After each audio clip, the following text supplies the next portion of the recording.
ప్రతి ఊరిలో ఒక చిన్న గుడి, ఒక స్వామి, ఒక అమ్మవారు, ఒక గ్రామ దేవత, ఒక పోలేరమ్మ ఇలా ఉండాలని చెప్పి ఒక ఆలోచనతో ప్రతి గ్రామం, ప్రతి వాడలో దైవం అనేటువంటి అనుగ్రహం ఆ ప్రాంత ప్రజలకు ఉండాలని చెప్పి మేము తపన పడి తాపత్రయపడుతున్నాం.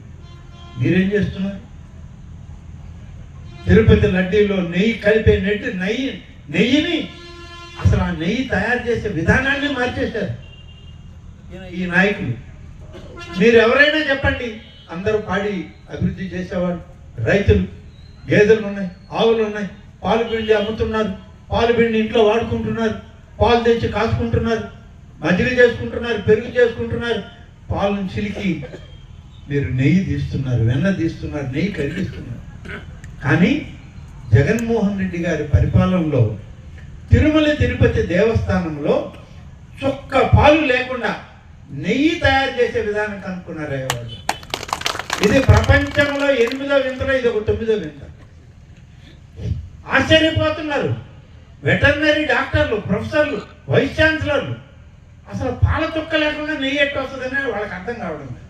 కానీ తిరుపతిలో మాత్రం తెచ్చారు, కల్తీ నెయ్యి తీసుకొచ్చారు. ఏవేవో పౌడర్లన్నీ కలిపారంట.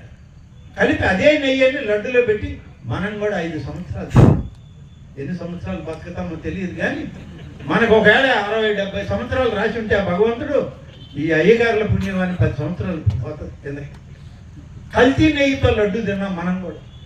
మన ఎందుకు ఆంజనేయ స్వామి తోక ఇరిగిపోయిందంటే అక్కడ ఒక పోలీస్ ఆయన చెప్పాడు నాకు, సార్ రిపోర్ట్ వచ్చింది, ఒక కొంచెం మందు మీద ఉన్నాడు ఈ ప్రాంతంలో ఉన్న వ్యక్తి, అతను సెల్ ఫోన్లో అతని భార్య విజయనగరంలో ఉంటే ఫోన్లో మాట్లాడుతున్నాడు, అమ్మగారింటికి పోయిందని.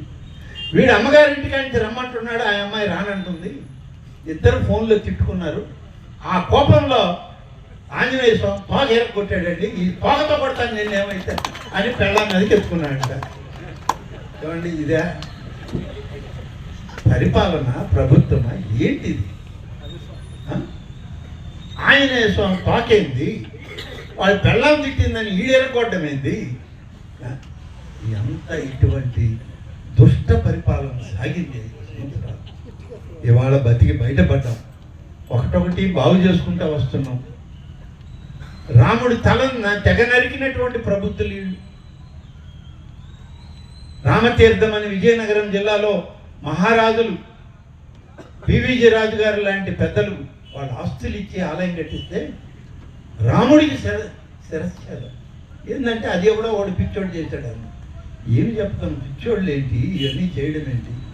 ఇప్పుడు ఆ రథాల మీద కొత్తవి చేస్తున్నాం, లక్షల రూపాయలు ఖర్చు అవుతుంది. అంతర్వేదిలో ఒక రథం తయారు చేసాం, పాత రథాన్ని తీయాలి. బిట్రగుండలో కొత్త రథాన్ని చేసాం. అలాగే ఆంజనేయ స్వామికి కూడా విగ్రహాలని తయారు చేసాం. ఇలా ఒకటొకటి చేసుకుంటా వస్తూ ఉన్నాం. ఇవాళ మీ సంగమేశ్వర స్వామి ఆలయం అభివృద్ధి చేయాలనేటువంటి ఆలోచన పార్లమెంట్ సభ్యులుగా ప్రభాకర్ రెడ్డి గారికి, మీ శాసనసభ్యుడిగా నాకు ఉంది. చేయడానికి సంకల్పం ఉంది, చేసే అవకాశం ఉంది. రాష్ట్ర ప్రభుత్వం నిధులు వెంచడానికి తయారుగా ఉంది.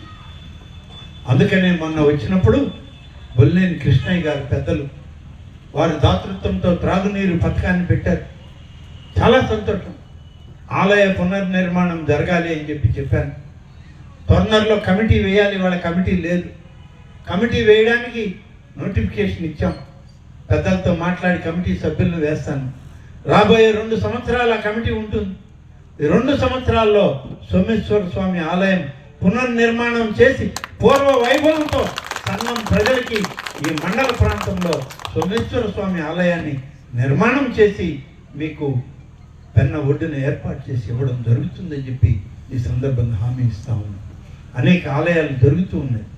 ప్రతి గ్రామంలో చిన్న ఆలయం, ప్రతి గ్రామంలో చిన్న గుడి ఇలా తయారు చేస్తూ ఇవాళ ఎక్కడైనా లేకుంటే చెప్పండి. మీ ఊర్లలో ఉన్న చిన్న గుళ్ళు, శక్తి గ్రామ శక్తులు, పోలేరమ్మలు ఎక్కడైనా చిన్నవి ఉండి పాడైపోతుంటే చెప్పండి. ఇప్పటికీ 77 ఆలయాల్లో 3 కోట్ల రూపాయలు ఇచ్చాం. ఇంకొక 75 ఆలయాలకి మన నియోజకవర్గంలో ఈ సంవత్సరం ఇంకొక 3-3.5 కోట్లు ఖర్చు చేయడానికి సిద్ధంగా ఉన్నాం.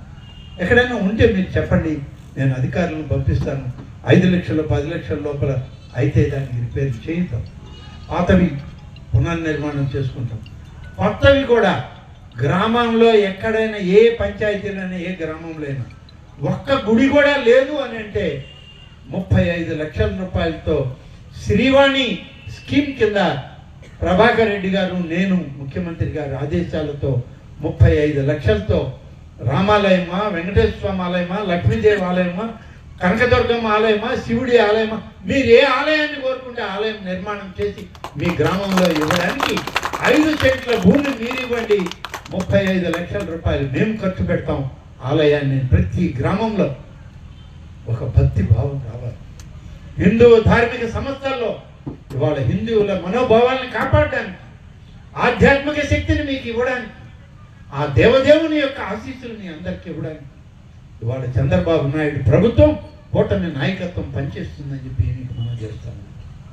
అందుకని ఇవాళ మనం ఆధ్యాత్మికంగా మన ప్రాంతం అభివృద్ధి చెందాలని అనేక రకాల కార్యక్రమాలు చేస్తున్నాను.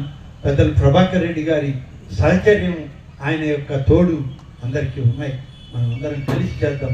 మీరు కూడా రండి, ముందుకు రండి, చేద్దామని చెప్పి మీ అందరికి కూడా పిలుపునిస్తూ ఇవాళ ఆలస్యమైన కొన్ని విషయాలు మీకు చెప్పాలి. ఎప్పటికప్పుడు ఏదో ఒక